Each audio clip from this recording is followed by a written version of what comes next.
Olá, acabamos de assistir, acho que muitos de vocês já devem ter conhecimento, que o presidente da República, o psicopata Jair Bolsonaro, se dirigiu hoje em Brasília, domingo, em frente ao quartel-general do Exército, que antigamente era chamado, apelidado de Forte Apache, e lá, olha o local onde tinham algumas dezenas de manifestantes descumprindo a ordem do Ministério da Saúde em relação para evitar a aglomeração, que possibilita a aglomeração, a proliferação do coronavírus, né? Então ele se dirige a essa manifestação de algumas dezenas de apoiadores e lá resolve discursar.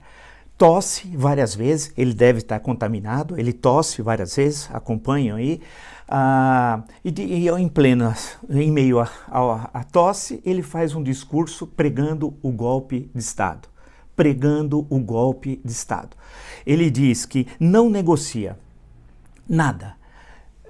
Evidentemente que em qualquer democracia, né, você negocia, e negociar é dialogar, é debater, é ouvir, é concordar, é discordar, é incorporar o que o outro muitas vezes está propondo em relação a alguma ideia sua, algum projeto, alguma ação governamental. Ele está se referindo ao dizer que não negocia, que ele não conversa com o Congresso Nacional e não conversa com o Supremo Tribunal Federal. E quem não conversa com o Executivo, com o Legislativo e com o Judiciário é o Executivo. E quando o Executivo age assim, é um ditador. Portanto, ficou muito claro, mais transparente, impossível, tão claro como a luz do sol do meio-dia, que Jair Bolsonaro está propondo, advogando golpe de Estado. Golpe de Estado. Ficou claríssimo. A transmissão foi ao vivo.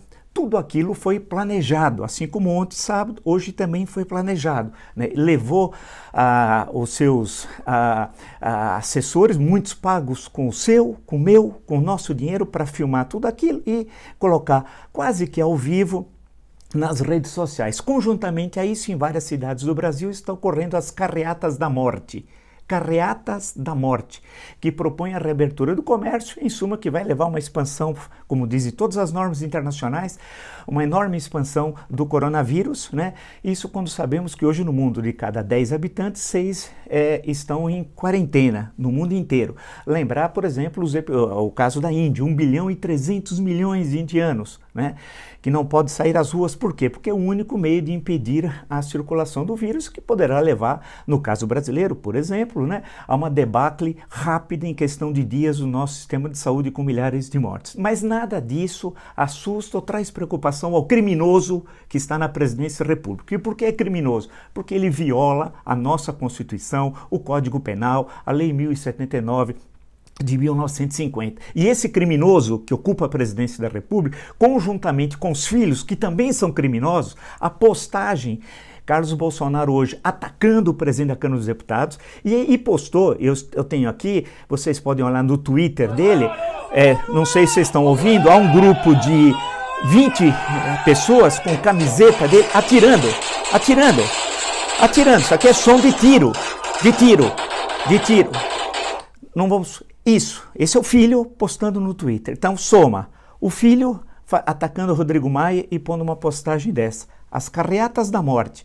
Ele ter se dirigido, e já estava tudo organizado, tudo planejado, em frente ao quartel-general do Exército, na manifestação que defendia o fechamento do Congresso Nacional, o fechamento do Supremo Tribunal Federal, a adoção do adicional número 5, o ato mais arbitrário da história republicana e a tal que eles chamam intervenção militar, que em outras palavras é o golpe de Estado. Ou seja, é preciso mais para que as autoridades ajam? É preciso mais para que o Supremo Tribunal Federal haja? É preciso mais para que o Congresso Nacional haja? É necessário que morram brasileiros? Além daqueles que vão morrer pelo genocídio patrocinado pelo criminoso que ocupa a presidência da República, que viola o Código Penal, a Constituição, a legislação vigente?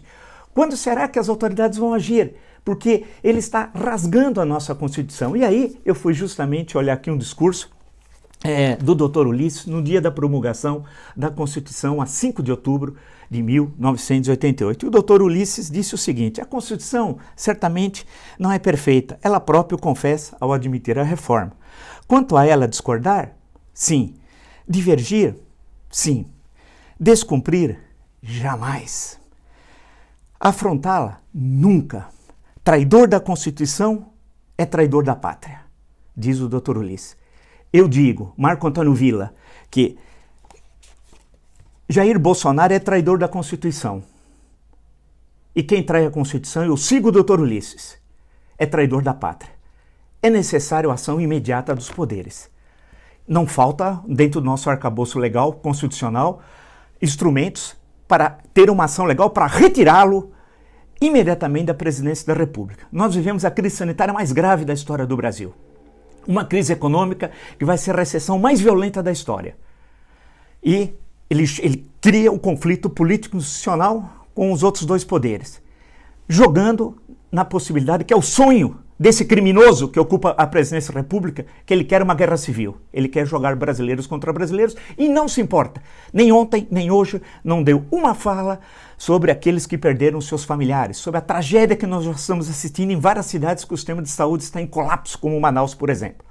Volto a perguntar, quando é que os poderes constituídos vão agir? Quando é que nós seguiremos o que disse o Dr. Ulisses? E faço questão de repetir. A Constituição certamente não é perfeita. Ela própria confessa ao admitir a reforma. Quanto a ela, discordar sim. Divergir? Sim. Descumprir? Jamais. Afrontá-la? Nunca. Traidor da Constituição é traidor da pátria. E eu, Marco Antônio Villa, repito, Jair Bolsonaro está traindo a Constituição. E quem trai a Constituição é traidor da pátria. Eu aguardo que os poderes constituídos ajam, antes que seja tarde demais. Não é possível assistir o que nós vimos hoje.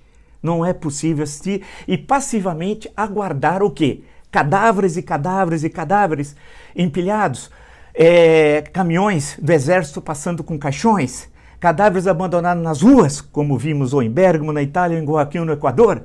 O que vai acontecer? Até quando os poderes constituídos vão assistir um criminoso querendo destruir nossa pátria? É a pergunta que eu faço e espero uma resposta rápida da democracia, da liberdade e da nossa Constituição.